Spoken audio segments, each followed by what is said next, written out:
Yo tout le monde, c'est Imagine, j'espère que vous allez bien. Aujourd'hui on se retrouve pour une nouvelle vidéo pour parler un peu de l'imprimante 3D, la CR10, une big imprimante 3D.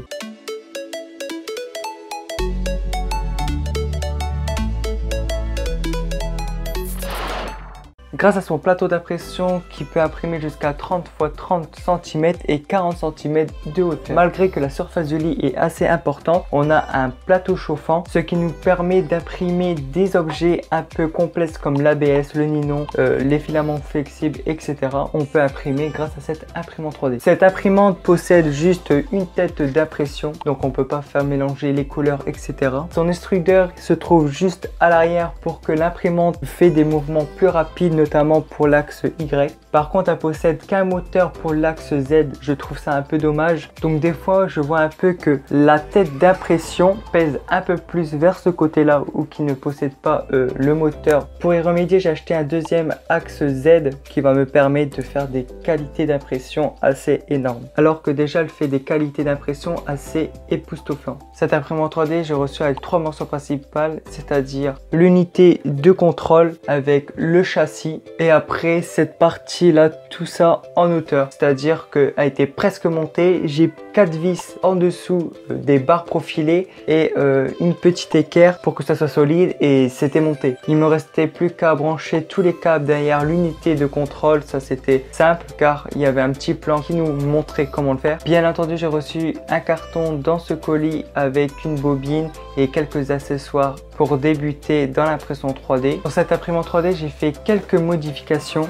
Donc j'ai rajouté un bras pour mettre une webcam pour faire des timelapse. Après, comme modification, j'ai pu rajouter au niveau du ventilateur une genre de buse de sortie d'air. Et puis là, grâce à cette pièce que j'ai imprimée en 3D, elle est légèrement plus large et on a un meilleur refroidissement de la pièce.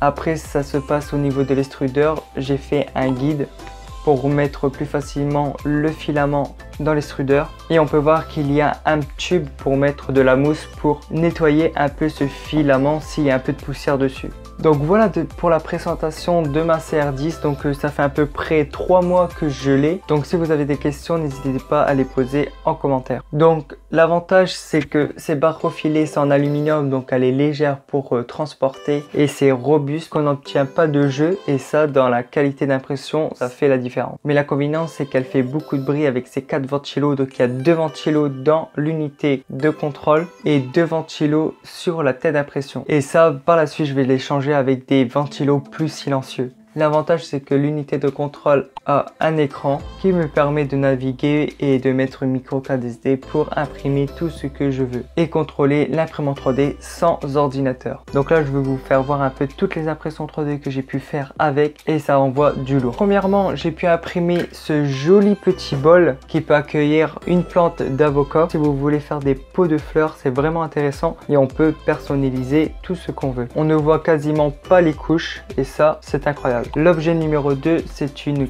coque. Elle est réalisée avec du filament en nylon flexible et c'est vraiment robuste. En plus, j'ai fait en effet alvéole pour qu'elle absorbe les chocs, et l'avantage de ce filament, c'est que cette coque est incassable. L'objet numéro 3, c'est un indien. Il fait à peu près 30 cm de hauteur et à peu près 25 cm de largeur. Ça m'a pris à peu près 6 heures pour l'imprimer, mais le résultat est vraiment splendide. Donc voilà l'avantage d'avoir un grand lit d'impression 3D pour faire des plus grandes pièces. Et puis l'objet numéro 4, c'est cette punaise de maisonnette pour les oiseaux. Et oui, on dirait pas, mais il m'a pris pas mal de temps pour l'imprimer en 3D, à peu près 2 jours. J'ai imprimé tout ça pièce par pièce, donc je vais mettre le timelapse pour chaque pièce pour cette maison. C'est parti.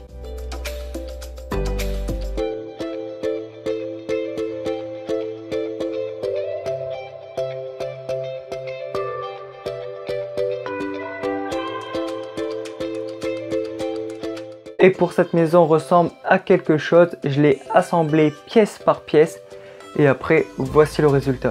Regardez-moi cette qualité d'impression, c'est vraiment incroyable. Et peut-être que plus tard on pourra imprimer notre maison avec une imprimante 3D. Et ça c'est plutôt vraiment intéressant, c'est la 4e révolution industrielle. Donc voilà, j'ai fait un peu le tour sur l'imprimante 3D. Si vous avez des questions, des suggestions de vidéos que je peux faire en impression 3D, puisque maintenant je vais lancer une nouvelle catégorie et j'imprime vos idées. Donc n'hésite pas à me dire en commentaire ce que tu veux que j'imprime en 3D et peut-être il y aura une de tes idées qui va être en impression 3D et pourquoi pas le faire gagner. Si tu n'es déjà pas abonné sur ma chaîne YouTube, je t'invite à t'abonner, c'est juste en bas, ça prend 2 secondes. N'hésite pas à partager sur tes réseaux sociaux pour faire découvrir la Creality CR10. Et voilà, c'était Imagine, tchuss, et n'oublie pas, tout est possible.